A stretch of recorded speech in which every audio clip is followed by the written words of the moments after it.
स्वतःहून केलेल्या आहेत. म्हणजे एक लाभार्थी जे आहे त्यांनी आम्हाला स्वतःहून ॲप्लिकेशन केलेलं आहे की माझं आता लग्न झालेलं आहे आणि मी महाराष्ट्रातून कर्नाटकमध्ये स्थलांतरित झालेलं आहे, त्यामुळे मी आपल्या या योजनेसाठी पात्र होणार नाही.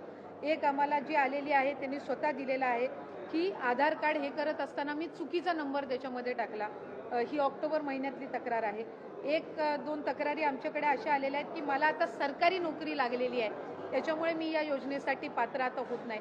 त्यामुळे आपण ज्या काही बाबी करत आहोत ह्या कंप्लेंट बेस्ड आहेत.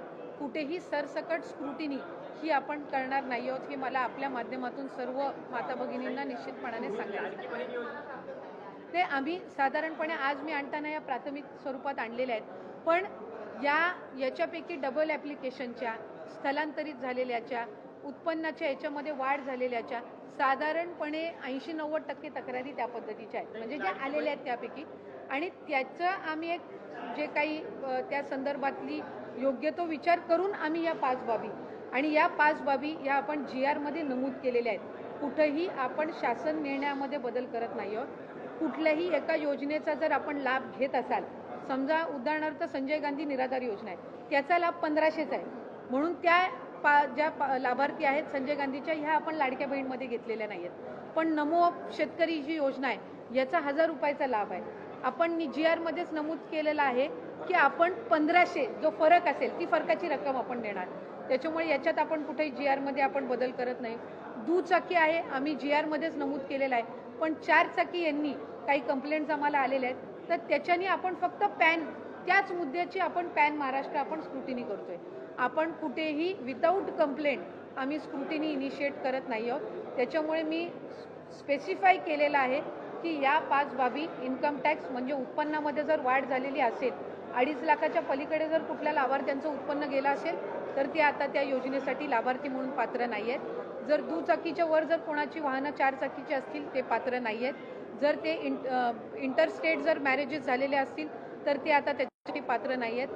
सरकारी नोकरी लागली असेल तर ते पात्र नाही आहेत. आणि आधार कार्ड आणि बँकचं हे जर नावामध्ये फरक असेल आणि त्यांनी ती लक्षात आणून दिलेली आहे तर ते पात्र नाहीत. पण याच 5 बाबींवर आपण पॅन महाराष्ट्र जी आहे ती आपण त्या संदर्भातली योग्य ती पावलं उचलत आहोत. साधारण अॅनालिटिकल जर बघायला गेलं तर आपण तक्रारी किंवा आपल्या स्थानिक प्रशासनाच्या देखील लक्षात आलेलं आहे की काही म्हणजे पात्रधारक नसतानाही काही लोकांच्या खात्यात पैसे जात आहेत.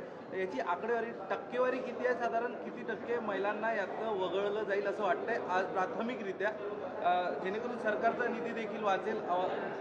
नाही, विषय याच्यामध्ये सरकारचा निधी वाचवणं नाही आहे, कारण आम्ही सुरुवातीच्या कालावधीपासूनच 2.5 कोटी लाभार्थी आपले असतील हे आम्ही विभाग म्हणून सुद्धा धरून चाललेलो होतो. जेव्हा बजेटची सुद्धा घोषणा झाली त्याच्यानंतर सुद्धा 2.5 कोटी लाभार्थी हे साधारणपणे रफली मॅक्सिमम असतील हा एक त्याच्यामुळे पैसे वाचवणं किंवा निधी वाचवणं हा विषय नाही आहे. याच्यामध्ये ज्या काही कंप्लेंट्स मधल्या कालावधीमध्ये आल्या आणि त्या फक्त स्थानिक प्रशासन किंवा तिथल्या यांच्याकडून आल्या नाहीत तर वेगवेगळ्या माध्यमांकडून सुद्धा त्या आमच्याकडे येत होत्या. कारण बरेचसे माध्यमं सुद्धा आम्हाला हे करायची की अशा काही स्थानिक पातळीवर आम्ही मीडियामध्ये ज्या वेळेला आम्ही चर्चा करत असतो त्यावेळेला अशा पद्धतीची जी रियालिटी, तर त्यानुसार आपण जात आहोत. याच्यामध्ये कुठेही पैसे वाचवणं किंवा या सगळ्या बाबींचं हे नाही आहे. आम्ही आत्तापर्यंत